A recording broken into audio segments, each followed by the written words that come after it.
Shalom, selamat pagi Bapak Ibu. Shalom juga yang ada di rumah, dimanapun saudara streaming pagi ini, mari kita berdoa. Bapa yang baik, terima kasih buat akhir pekan ini Tuhan. Tuhan anugerahkan satu hari lagi dalam hidup kami. Bersyukur untuk pagi ini kami diberikan kekuatan, diberikan kesehatan, menikmati udara pagi yang baik, kesehatan yang baik. Tubuh jasmani kami dikuatkan dalam anugerah perlindungan, penyertaan dan berkat Tuhan yang ajaib. Terima kasih Tuhan buat semuanya, kasih setiamu yang selalu baru setiap pagi, setiap hari. Kami nikmati semua kebaikan-Mu Tuhan. Terima kasih buat kehadiran-Mu di tengah-tengah persekutuan kami pagi ini. Engkau yang sudah hadir, Engkau yang sudah melawat, dan Engkau yang akan terus memberkati kami. Memberkati kami sebentar dengan kebenaran firman. Biar firman Tuhan ini menjadi kekuatan bagi setiap kami. Roh Kudus, Engkau yang bicara, Engkau yang menguatkan, dan Engkau yang meneguhkan setiap kami. Biar Engkau yang mengajar kami secara pribadi, supaya firman ini benar-benar menjadi berkat buat kami semua. Terpujilah nama-Mu Tuhan, tutup bungkus kami dengan kuasa darah Kristus. Semua kuasa yang bukan dari Tuhan kami tolak dalam nama Tuhan Yesus. Tidak ada yang bisa mengintervensi kebenaran firman-Mu disampaikan. Dalam nama Tuhan Yesus segala kemuliaan hanya bagi nama-Mu. Haleluya. Amin. Shalom sekali lagi Bapak Ibu, puji Tuhan, senang sekali saya bisa kembali ingin share sesuatu yang Tuhan taruh dalam 1, 2, 3 hari ini dalam hidup saya. Judulnya adalah kemenangan yang terabaikan. Saudara, sebelumnya saya mau cerita dulu sesuai dengan gambar itu. Saudara, kemarin kan 17 Agustus ya, 17 Agustusan ada salah satu lomba yang sangat populer dari dulu. Saudara dan saya waktu kecil juga pasti pernah ikut. Tapi kalau sekarang mungkin karena usia nggak mungkin ikut lomba ini. Kenapa? Karena satu, mungkin malu, udah gede, udah dewasa. Dan yang kedua, ya faktor resikonya terlalu besar. Yaitu adalah lomba balap karung. Ada yang kemarin masih pernah ikut? Barangkali di kampungnya. Kalau kemarin Miss Ina sama Miss Lani balap sarung, ya udah bukan karung lagi tapi diganti es jadi sarung. Dan puji Tuhan dapat juara ketiga saudara ya. Nanti tahun depan akan ikut Asian Games kalau memang ada nanti balap sarung. Ya saudara, suatu ketika ada beberapa anak yang dikumpulkan, dia dengan antusias ingin ikut lomba balap karung. Kemudian panitia berkata, ayo siapa yang mau ikutan, baris, baris, baris. Nah barislah beberapa anak-anak kecil, karena memang anak kecil ini yang sangat antusias untuk ikut lomba balap karung ini saudara. Kemudian mereka berbaris, berjajar, ya beberapa orang sudah pada barisannya. Kemudian panitianya berkata, nanti ya kalian pakai sarungnya, ketika peluit berbunyi kemudian kalian lompat. Sarungnya karungnya tidak boleh lepas. Kalian lompat sampai ke ujung sana, kemudian balik lagi ke ujung kamu start. Siapa yang paling cepat, siapa yang paling duluan nyampe garis finish, maka dia adalah pemenangnya. Kemudian semua anak berkata, oke, siap.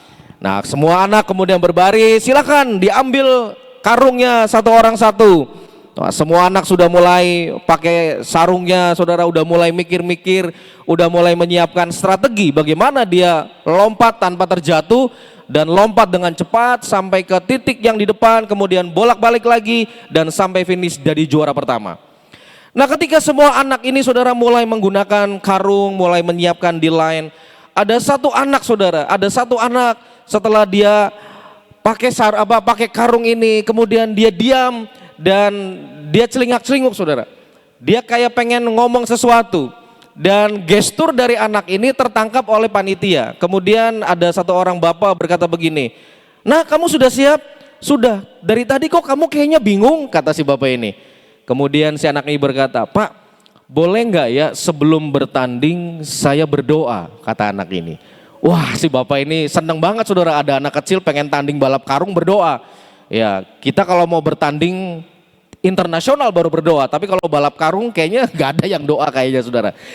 Nah kemudian si bapak ini berkata, oh ya boleh nak, kamu boleh doa dulu ya, kamu boleh doa dulu. Di mana kamu mau doanya? Nggak apa-apa, di sini aja Pak, katanya. Oke, singkat cerita dia mulai berdoa. Ya kemudian dia berdoa selesai, nggak nyampe 1 menit, amin saudara ya. Kemudian si bapaknya tanya, sudah nak berdoanya? Sudah, oke, siap ya, sekarang semua siap, ayo baris. Jangan ada yang mengganggu di pinggir kiri kanan, siap. Seketika peluit dibunyikan, 1, 2, 3, prit, saudara. Wah si anak ini lari semuanya saudara ya, lompat balap karung sekuat tenaga. Ada yang jatuh, ada yang keguling, bangun lagi, lompat lagi sampai ke ujung, balik lagi sampai finish. Dan ternyata saudara, yang menang adalah anak yang tadi berdoa. Wah, semua orang tepuk tangan saudara. Wah, keren. Ini pasti karena berdoa jadi menang, ya kan. Kemudian ketika pemberian hadiah, semua anak juara 1, juara 2, juara 3, kemudian dipanggil ke depan, dikasih hadiah. Si tadi bapak-bapak yang melihat anak tadi berdoa jadi penasaran. Kemudian dia samperin, dia ambil mic dan berkata, "Nak, selamat ya. Kamu tadi berdoa, keren sekali. Karena kamu berdoa, ternyata kamu jadi menang hari ini. Wah, keren sekali kamu doanya. Pasti kamu doa sama Tuhan, minta jadi juara 1." Kemudian anak ini berkata, "Pak, saya doanya enggak gitu." Wah, kaget si bapaknya. "Masa kamu doanya enggak minta menang? Kan semua orang kalau berdoa pengen jadi juara, pengen menang gitu kan. Terus kamu doanya apa?" Kemudian si anak ini dikasih mikrofon, kemudian anak ini berkata, "Pak, memang tadi saya berdoa sama Tuhan. Tetapi saya doanya begini, Tuhan, saya mau tanding lomba balap karung. Tuhan, kalau sampai misalnya saya menang, puji Tuhan. Tapi kalau saya kalah," anak ini bilang, "Tuhan buat saya nggak nangis. Kalau saya kalah lombanya, kalau saya jatuh, kemudian saya kalah, tidak jadi juara. Tuhan tolong jangan sampai saya nangis." Itu yang saya doakan, Pak. Saya nggak doa ngotot minta menang sama Tuhan. Saya nggak doa, Tuhan biar teman-teman saya jatuh, saya cepet sampai ke ujung balik lagi dan menang jadi juara. Enggak, Pak, saya nggak doa begitu. Saya cuma doa sama Tuhan, Tuhan kalau saya kalah, buat saya tidak nangis Tuhan. Buat saya bisa menerima kekalahan. Wah, semua orang tepuk tangan saudara. Kemudian si bapaknya bilang, "Ini doa yang beda dari yang lain. Setiap orang ketika berdoa, ketika meminta sesuatu, pasti meminta sesuai dengan apa yang dia mau. Kalau dia ikut lomba, dia pasti pengen jadi juara. Sama kalau kami di sekolah juga mendoakan anak-anak yang pengen lomba, pasti kami berdoa, Tuhan jadikan anak-anak ini sebagai pemenang, jadikan anak-anak ini sebagai juara. Mereka berangkat dengan penuh kemenangan, mereka pulang membawa medali, mereka pulang membawa juara." Itu yang kita doakan, betul nggak saudara? Saudara dan saya juga selalu kalau mendoakan anak-anak saudara, cucu saudara juga pasti begitu. Tuhan doain anak saya, doain cucu saya supaya ujiannya berhasil, dapat nilai 100. Kalau ikut lomba menang Tuhan. Tuhan tolong kasih hikmat, kasih kekuatan, kepandaian supaya anak saya jadi juara kelas. Apakah salah doa seperti itu? Tidak salah saudara. Tapi doa anak ini agak sedikit aneh sebetulnya. Dia tidak mencari kemenangan, dia tidak mencari keberhasilan, tetapi yang dia doakan, Tuhan, kalau saya kalah, jangan sampai saya nangis, jangan sampai saya kecewa, jangan sampai saya menyesal.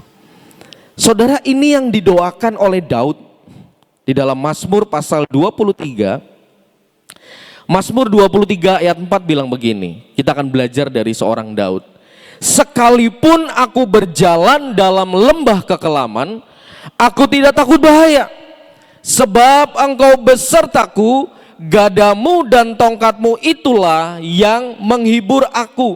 Sekalipun aku berjalan dalam lembah kekelaman," Daud bilang, "meskipun Tuhan aku berjalan dalam kesulitan, meskipun aku berjalan di dalam lembah kekelaman, ada begitu banyak tantangan, ada banyak mungkin cobaan yang akan saya hadapi, tapi Daud berkata, aku tidak takut bahaya, sebab," Daud bilang, "engkau besertaku, gadamu dan tongkatmu itulah yang menghibur aku."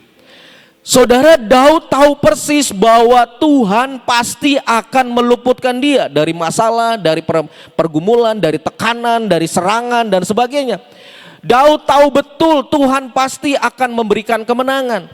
Daud tahu betul Tuhan pasti akan memberikan kepada dia kelepasan dari serangan musuh, dari tekanan, dari berbagai macam himpitan dalam hidupnya. Tetapi saudara sekalian, yang Daud ungkapkan itu bukan bicara masalah bagaimana Tuhan memberi kemenangan, bagaimana Tuhan memberikan kelegaan, karena itu sudah dia yakini pasti Tuhan berikan. Tetapi yang Daud berkata, sekalipun Tuhan, kalaupun saya diberikan kesempatan, saya diizinkan berjalan di dalam lembah kekelaman, aku tidak takut bahaya. Aku yakin Tuhan, Engkau besertaku, gadamu dan tongkatmu itulah yang menghibur aku. Ini yang menjadi doa sentral bagi Daud, saudara. Yaitu apa? Dia menyadari bahwa dalam keadaan apapun ada penghiburan, ada kekuatan, ada penyertaan Tuhan. Jadi sekalipun Daud berkata, mau enak mau tidak enak, Tuhan pasti beserta dengan saya. Amin, saudara. Jadi sekalipun saya masuk dalam lembah pencobaan, Daud tidak pernah berpikir di mana Tuhan dan Tuhan lagi apa. Tapi Daud selalu berkata, Engkau ada beserta dengan aku. Nah, ini yang harus menjadi sebuah doa buat kita. Bukan hanya kita ingin hidup di dalam kemenangan, bukan hanya kita pengen hidup di dalam keberhasilan, bukan hanya kita pengen hidup di dalam berkat. Setiap orang pasti pengen hidupnya diberkati, amin. Setiap orang pasti pengen hidupnya berhasil. Orang tua mana yang gak pengen anaknya sukses, cucunya sukses? Gak akan ada orang tua yang mendoakan anaknya tidak sukses. Pasti pengen berhasil semua.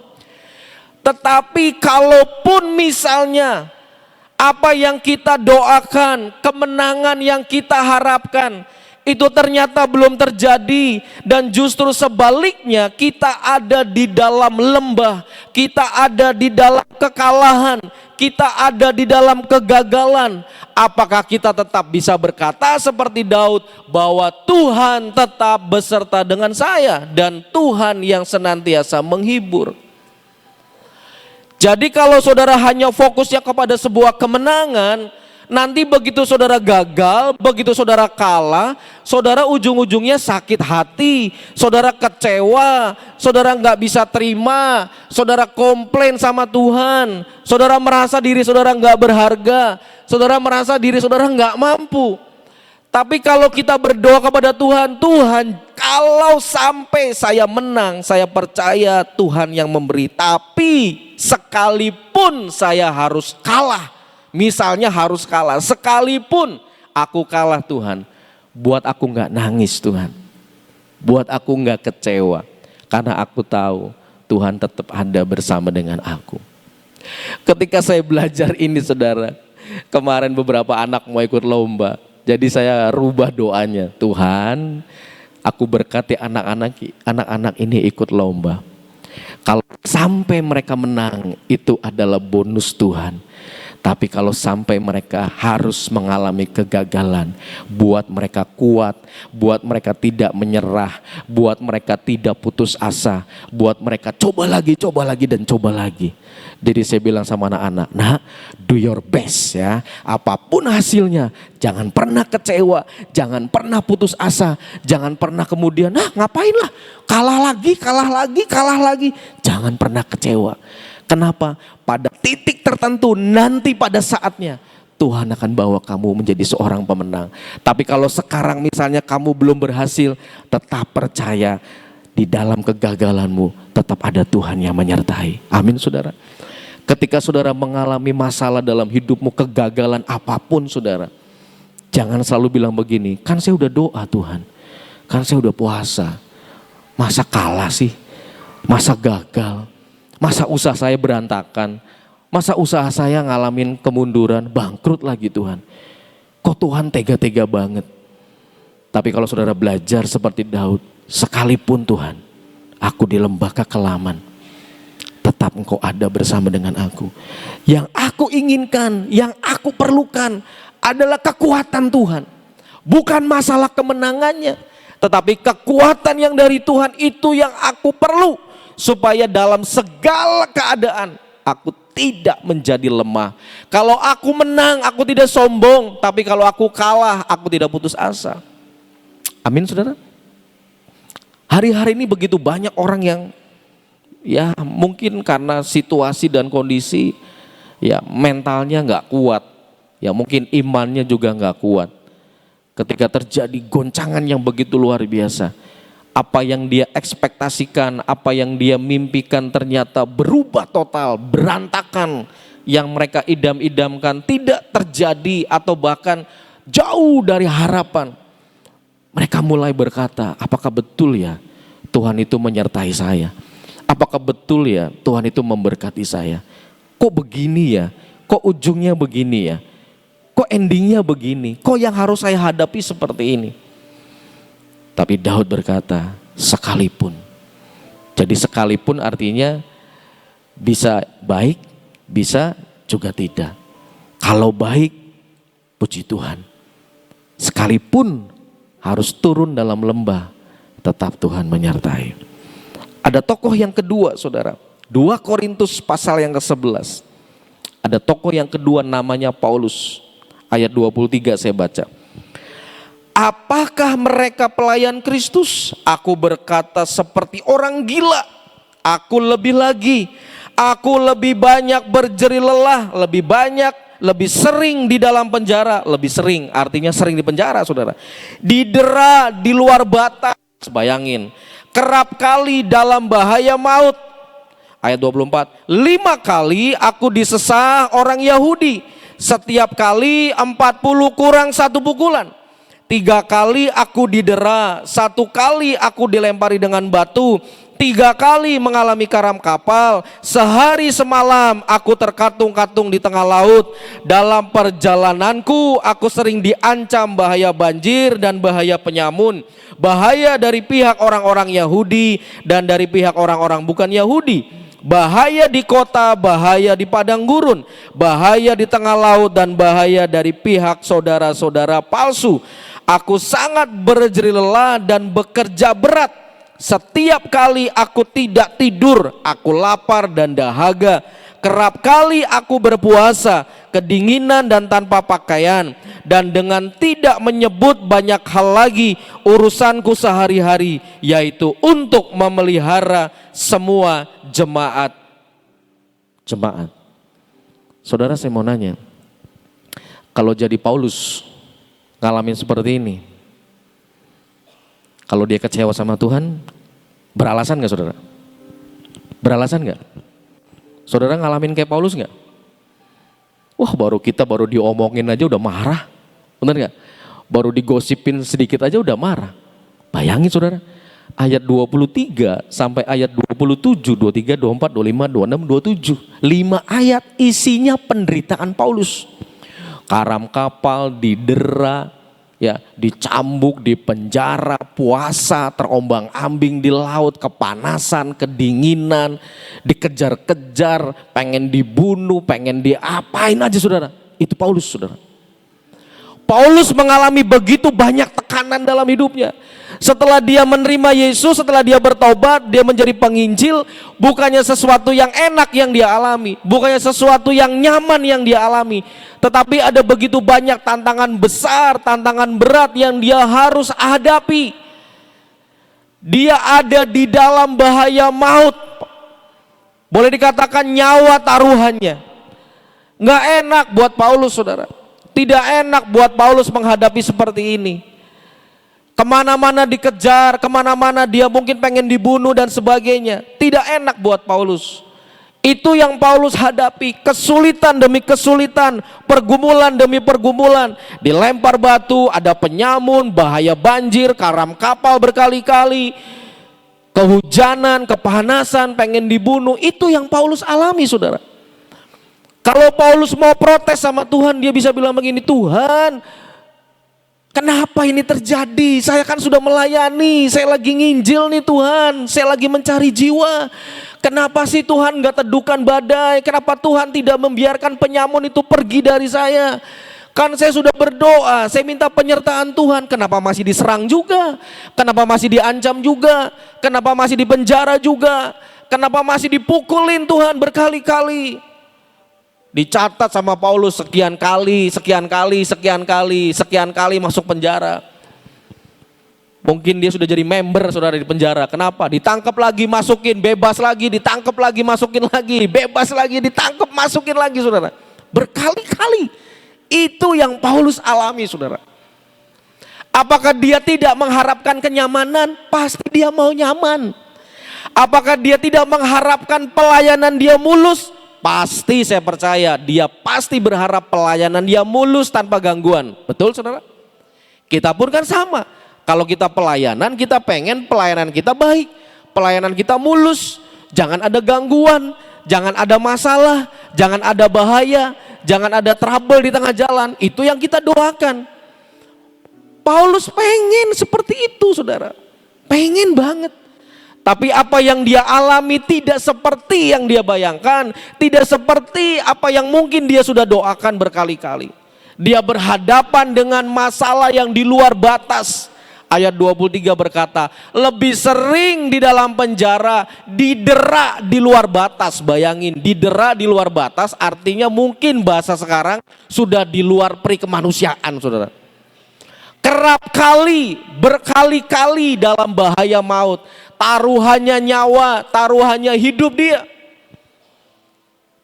Saya percaya Paulus pengen ngalami yang namanya pelayanannya dia nyaman, lancar, tanpa gangguan. Kalaupun gangguan, ya gangguan yang kecil, yang gampang diatasi, yang tidak susah saudara.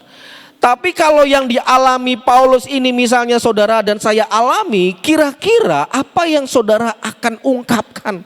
Apa respon saudara dan saya?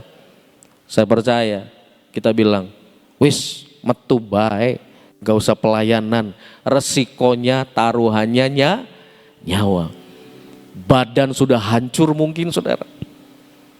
Tidak bisa diobati secara medis, karena zaman dulu kan mungkin belum ada dokter yang mumpuni. Mau ke rumah sakit ya susah, mau diobatin mungkin pakai seadanya, makan ya seadanya, nggak bisa pakai online, kirim catering, nggak bisa saudara. Kalau kita zaman sekarang pelayanan, walaupun pelayanan misalnya sampai ke desa-desa, masih bisa lah makan lumayan enak saudara. Kalaupun nahan makan kurang enak paling 2 hari, 3 hari. Hari keempatnya makan sangat enak. Betul kok Heri? Haleluya. Betul kan? Wah 3 hari pokoknya gak apa-apa, makan sederhana, makan ala daerah. Begitu sudah selesai, dan wah kalau udah bilang dan, all done, pelayanan done. Ya kirim foto pelayanan terakhir, potret KB tuh. Ya. Wah seolah-olah gini, wah membalas kerinduan. Apalagi kalau kita pelayanan di daerah yang tempat makannya enak-enak. Waduh itu imannya harus diperkuat saudara. Baru landing, baru mendarat, belum pelayanan, wah sudah makan enak dulu saudara. Tapi Paulus bayangin saudara, bertahun-tahun menghadapi seperti ini. Apakah ada kata kemudian di Alkitab, akhirnya Paulus mengundurkan diri menjadi rasul. Bahkan sampai dia mati, dia pun mati dengan cara yang tidak normal saudara. Sampai akhir hidupnya, dia menyerahkan seluruh hidupnya. Kalau ada lagunya, mungkin Paulus bilang begini, sekali Yesus, selamanya Yesus. Sekali Yesus, tetap Yesus. Saudara mari kita belajar. Jangan kita hanya fokus kepada apa yang menjadi kemenangan kita. Apa yang menjadi tujuan kita, oh ini pasti harus begini. Apa yang kita pengen lakukan itu kita wajib kita doakan. Apa yang kita inginkan wajib kita taruh dalam hati. Tetapi juga jangan lupa kita harus berdoa kepada Tuhan. Tuhan kalau sampai di dalam perjalanan iman saya, di dalam perjalanan pelayanan saya, ada hal-hal yang tidak enak, ada hal-hal yang tidak menyenangkan. Tuhan buat hatiku tetap kuat, buat hatiku tidak ngomel, buat hatiku tidak protes sama Tuhan, buat hatiku tetap bersyukur sama Tuhan. Karena apa? Karena aku percaya tetap ada Tuhan beserta dan menolong saya. Amin saudara. Coba saudara buka 2 Korintus pasal yang keempat. Ini respon Paulus ayat yang ke-7. Tetapi harta ini kami punyai dalam bejana tanah liat, supaya nyata bahwa kekuatan yang melimpah-limpah itu berasal dari siapa, saudara? Dari Allah. Bukan dari diri kami, bukan dari saya, bukan dari orang lain. Dalam segala hal kami ditindas, namun tidak terjepit. Saya ditindas, saya difitnah, tapi tidak membuat saya terjepit, tidak membuat saya putus asa, tidak membuat saya marah sama Tuhan, tidak terpikir saya harus membalas dendam walaupun saya terjepit. Kami habis akal, nggak tahu mau mikir apa lagi, tapi aku tidak pernah putus asa dan menyerah. Amin. Kadang-kadang saudara dan saya nggak bisa lagi mikir jalan keluar, putus asa, gimana Tuhan, gimana Tuhan. Habis akal, nggak bisa tahu lagi harus gimana. Tetapi aku tidak putus asa. Ayat 9. Kami dianiaya, namun tidak ditinggalkan sendirian. Saya dianiaya Tuhan, saya dipukulin, tapi Tuhan tetap tidak pernah tinggalin saya. Amin, saudara. Kami dihempaskan namun tidak binasa. Ayat 10, kami senantiasa membawa kematian Yesus dalam tubuh kami, supaya kehidupan Yesus juga menjadi nyata di dalam tubuh kami. Saudara, inilah yang harus menjadi doa kita bersama hari-hari ini. Dalam segala hal yang kita hadapi, saudara. Dalam segala hal, kalaupun aku ditindas, kalaupun aku misalnya terjepit, kalaupun misalnya aku kehabisan akal sekalipun, firman Tuhan berkata, kekuatan yang melimpah-limpah itu berasal dari Tuhan. Siapa yang membuat saudara mampu? Itu Tuhan. Maka berdoalah kepada Tuhan, Tuhan berikan kepadaku kemampuan untuk bisa mengerti bahwa kekuatan-Mu itu berlimpah dalam hidupku. Kekuatan Tuhan tidak kurang, kekuatan Tuhan tidak sedikit dalam hidup kita. Kenapa kita seringkali nggak menyadari itu? Kita harus sadar bahwa kekuatan yang Tuhan berikan adalah full. Nggak setengah, nggak seperempat, nggak 10%. Tetapi 100% mentok full. Kapan saudara pakai, kapan saudara perlu, tersedia. Kalaupun kekuatan itu kemudian mulai turun lagi powernya, saudara datang sama Tuhan dan berkata, Tuhan berikan kepadaku kekuatan yang baru. Amin. Maka kekuatan itu menjadi penuh lagi, saudara. Sama seperti baterai handphone saudara. Kalau sudah tinggal 40%, yang saudara lakukan adalah cari charger, colok lagi, penuh lagi, saudara. Di handphone saudara ada warning, baterai tinggal 20%, segera charge handphone saudara. Sama. Dalam diri kita secara rohani ada warning, ada Roh Kudus dalam hidup kita yang memberikan peringatan.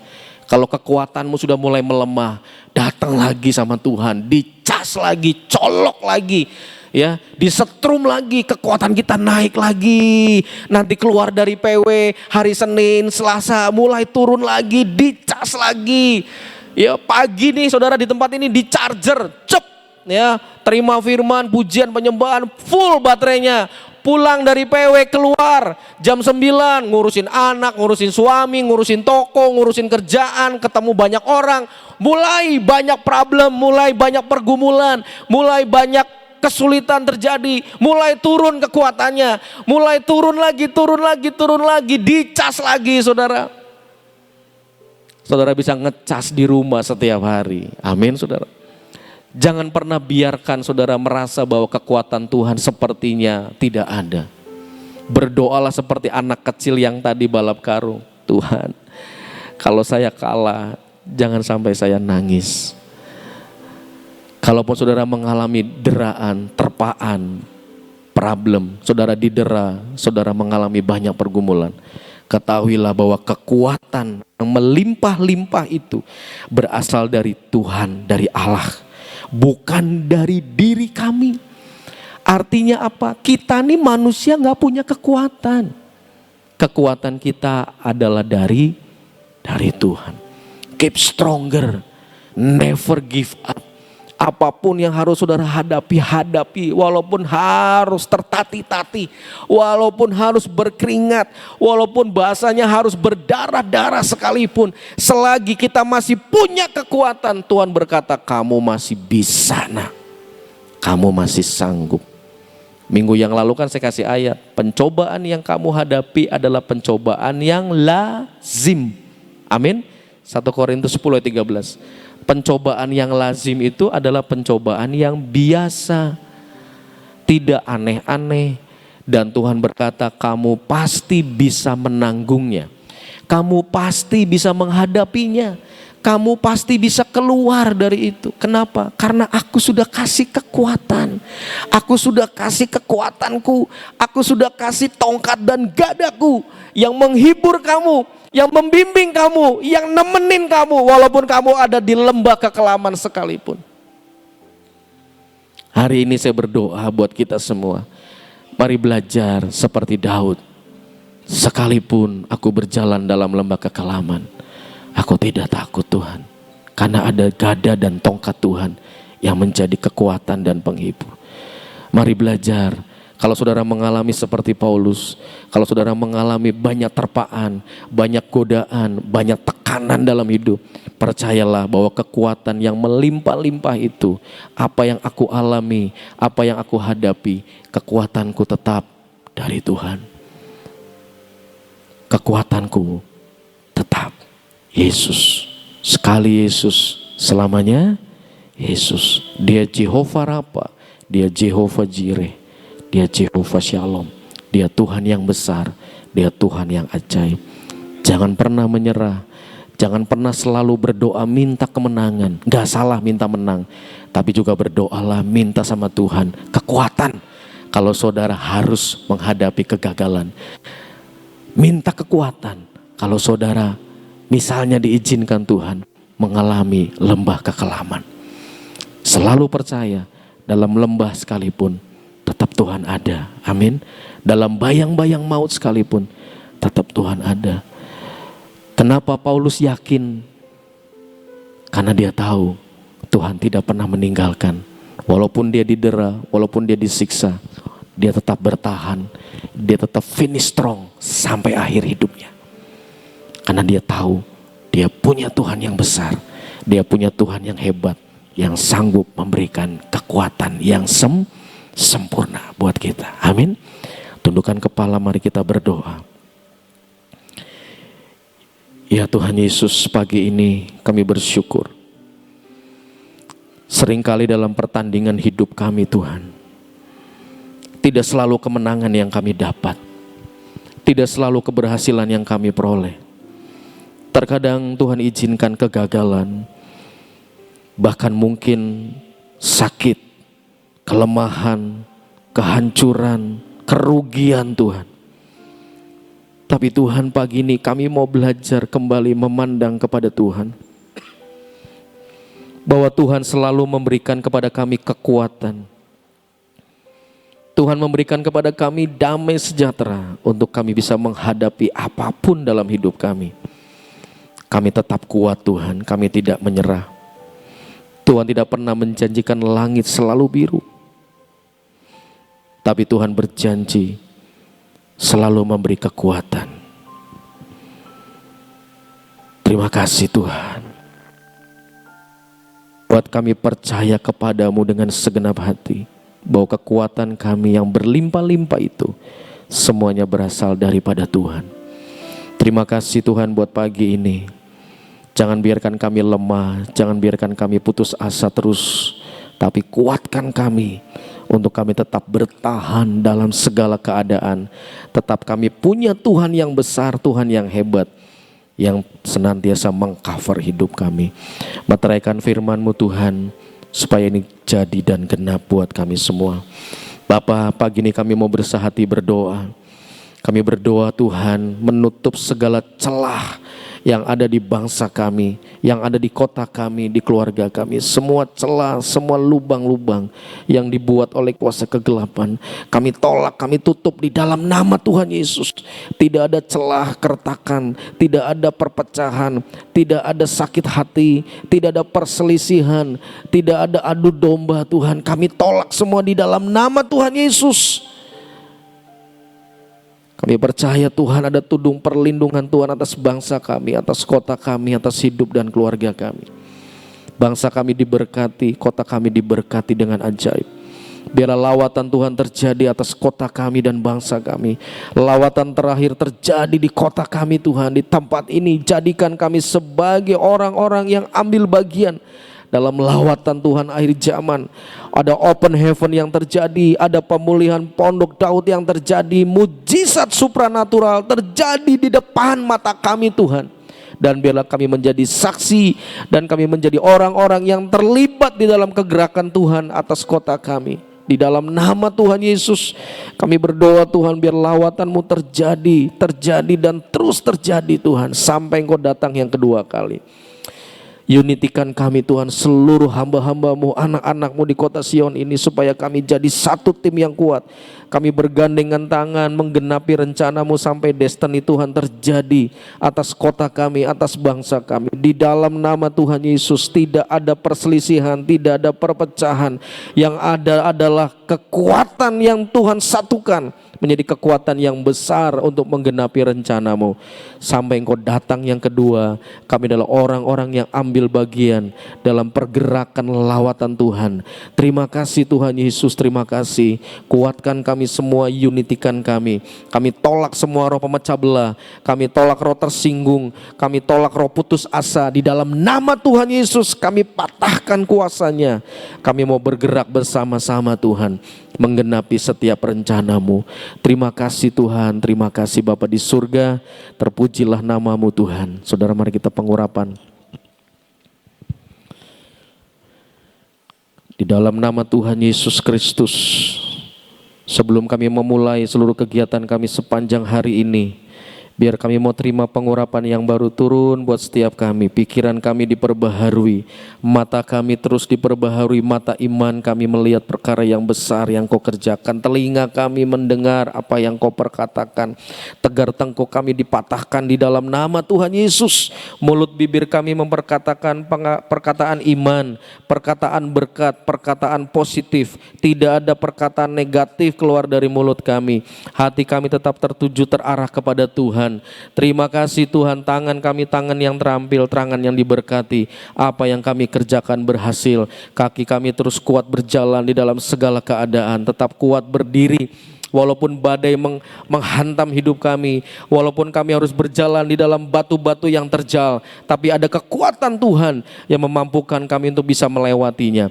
Terima kasih Tuhan, terima kasih Bapa di surga. Kami serahkan seluruh pemimpin bangsa kami, dari Pak Presiden, Wakil Presiden, para menteri, sampai seluruh pejabat di seluruh Indonesia. Berikan roh yang takut akan Tuhan, biarlah mereka boleh menjadi pemimpin yang terbaik. Masa-masa transisi pergantian pemimpin, Tuhan kami berdoa dalam nama Tuhan Yesus, biar pemimpin yang baru atas bangsa kami juga diberikan roh yang takut akan Tuhan, diberikan kemampuan untuk memimpin bangsa kami dengan sungguh-sungguh membawa Indonesia menuju keberhasilan, bangsa yang besar, bangsa yang diberkati. Terima kasih Tuhan, seluruh kekayaan alam bangsa ini akan diberkati Tuhan, akan dipakai untuk kesejahteraan masyarakat dari seluruh penjuru Indonesia Tuhan. Terima kasih Bapa di surga, kami percaya bangsa ini ada di tangan-Mu, bangsa Indonesia ada di hati-Mu, dan Kau akan memberkati dengan limpah dan luar biasa. Terima kasih, berkati semua yang kami kerjakan hari ini, pekerjaan kami yang usaha, kami yang buka toko, kami yang ke kantor, apapun yang kami kerjakan semua diberkati Tuhan.